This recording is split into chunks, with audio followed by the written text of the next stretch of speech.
تحياتي لحضراتكم. أحكام الإعدامات اللي صدرت بحق قيادات جماعة الإخوان المسلمين، حقيقة أنا بختلف جملة وتفصيلا معاهم في الفكر والأيديولوجية وفي المواقف والتصرفات، ولكن ضد تماما صدور أي حكم قضائي، أي حكم قضائي في ظل وجود هذه السلطة اللي الحقيقة بتسيس القضاء، وأن هذا القضاء خاصة في هذه النوعية من القضايا، خاصة القضايا السياسية، قضاء غير مستقل بالمرة.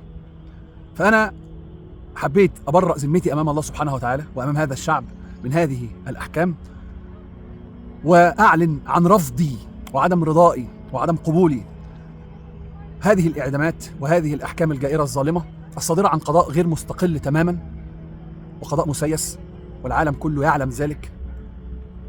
ولكن لفت انتباهي ونظري شيء مهم جدا، ان القيادات دي ما كانش من وسط الإعدامات دي او من بينهم المهندس خيرت الشاطر، اللي طبعا حتى وان اختلفنا معاه سياسيا ولا نقبل ابدا اللي بيحصل في بنته عائشة الشاطر، لمجرد ان هي بنت خيرت الشاطر يكون مصيرها السجن او الاعتقال، اكيد ما قبلش حاجه زي دي. لكن لفت انتباهي ان المهندس خيرت الشاطر ما كانش ابدا من ضمن الاسماء اللي صدر بحقها الاحكام الجائره، اللي كان زي ما قلنا في اكتر من لقاء، اللي كان من الاولى ان ياخد الاحكام دي وتصدر ضده الاحكام دي مبارك ونظامه اللي استباحوا هذا الشعب على الاقل 33 سنه ونهبوا ثرواته وهربوا امواله.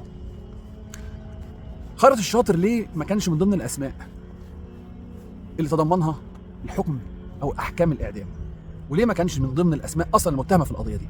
اعتقد ان في كلمه سر بعد ما شفنا كل مشاهد الخيانه والعماله اللي عشناها على مدار 11 سنه الاخيره، وشفنا السلطه قد ايه متورطه في خيانه وعماله وبيع امن قومي وتفريط في اراضي وشركات واصول ومقدرات، ده بالاضافه لموقف طبعا المتخاذل للعقيده والدين بشان القضيه الفلسطينيه. فكلمه السر كانت موجوده في مسلسل الاختيار، بس يمكن الناس كتير ما بتركزش.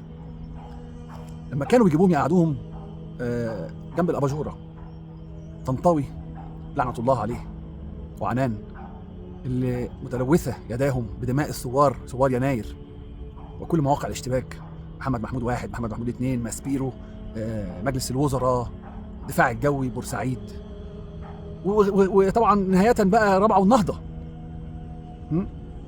اللي اتكرموا وتعينوا بعد ما سابوا الخدمه مستشارين لرئيس الجمهوريه في عهد جماعه الاخوان المسلمين لما كانوا في الحكم. هي دي كلمه السر. كلمه السر لما قلنا مفيش حد يروح يقعد مع الناس دي في غرف مغلقه، قعدوهم وسجلوا لهم. في مسلسل الاختيار الحقيقه كان في اخر 5 دقائق من كل حلقه بيطلعوا دايما التسريب اللي كان بيخص خيرت الشاطر، واللي بسببه انا اعتقد او ازعم ان هو خارج نطاق هذه المحاكمه اللي شملت اغلب قيادات جماعه الاخوان بالاعدامات الجائره والظالمه، لان انا لا اعترف باي احكام سياسيه في ظل بقاء هذه السلطه اللي مسيسه القضاء واللي مسيطره عليه، وان القضاء لا يتمتع باستقلاليه يعني. فخيرت الشاطر ليه مش من ضمنهم؟ افتكروا كده في التسريبات لما قعد خيرت الشاطر قعدته اللي جنب الاباجوره على الكنبه اياها، اللي كان كل حلقه يجيب لك واحد من الاشكال اللي راحت لهست خلف السلطه وباعوا الثوره والميدان، وراحوا قال ايه يقعدوا مع دول اللي النهارده حاكمين عليهم بالاعدام واللي نكلوا بيهم واللي بسببهم ضاع الشهيد محمد مرسي، او راح الشهيد محمد مرسي ضحيه كل اللاهسين خلف السلطه قبل ما يكون ضحيه خونه الدوله العميقه وجواسيس الدوله العميقه والنظام. قال خيرت الشاطر في اخر تسريبات مسلسل الاستحمار في اخر 5 دقائق اللي كانوا بيفضحوا بيها الناس اللي راحت لهست وقعدت في القعده النكسه دي، اللي حذر منها شباب الثوره وحازم صلاح وكل الناس اللي كانت قاعده في الميدان مرابطه واتقال عليهم ما في الخمر. قال ايه بقى مهندس خيرت الشاطر؟ قال لطنطاوي والجاسوس اللي كان قاعد كاتب الجلسه، كان بيقول خيرت الشاطر ليهم احنا مش عايزين في الفتره الراهنه يحصل اي امور جديده او اي مستجدات في الامور من شانها ان هي تحدث اضطرابات ومن ثم يحدث عدم استقرار للكيان. وما قالهاش كده، ده قالها لاسرائيل. قال احنا مش عايزين اي اضطرابات من شانها التاثير على امن واستقرار اسرائيل. ولذلك هتلاقوا دايما ناس تانية بتدفع ثمن اتفاقات حصلت. يعني رحمه الله عليه الشهيد محمد مرسي لما بنقول ان هو ضحيه قيادات الجماعه وعلى راسهم خيرت الشاطر ما كناش غلطانين. طب ما قيادات الجماعه خدت احكام بالاعدامات، منهم صفوت حجازي ومنهم دكتور محمد البلتاجي ومنهم الدكتور بديع، خدوا احكام بالاعدامات. طب ليه خيرت الشاطر مش معاهم؟ وهل خيرت الشاطر ما كانش قياده معاهم؟ بل كان هو أكبر ممول للجماعة، وهو الراس اللي كانوا يدفعوا بيها للرئاسة. ولكن لما عرفوا إن الدولة العميقة ناوية على الشر وإن في غدر هيحصل، وحصل اجتماع في غرف مغلقة، وده اللي كنا بنحذر منه، محدش يسيب الميدان ويروح يقعد في غرف مغلقة.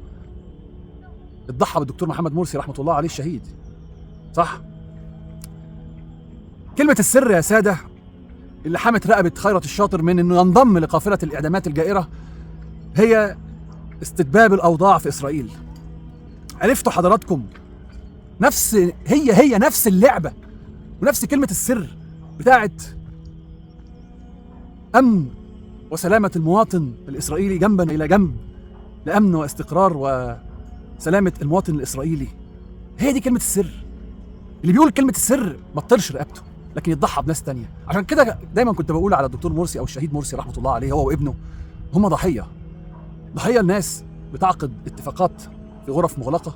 امتى ساعة الجد رقبتهم هم تكون محمية والغلابة المساكين يروحوا هم؟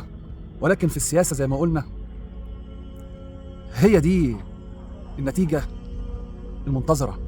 عشان سيادتك قبلت تلعب سياسة في وقت كان بيحتم عليك وما زال بيحتم عليك المشهد فيه انك تكون ثوري.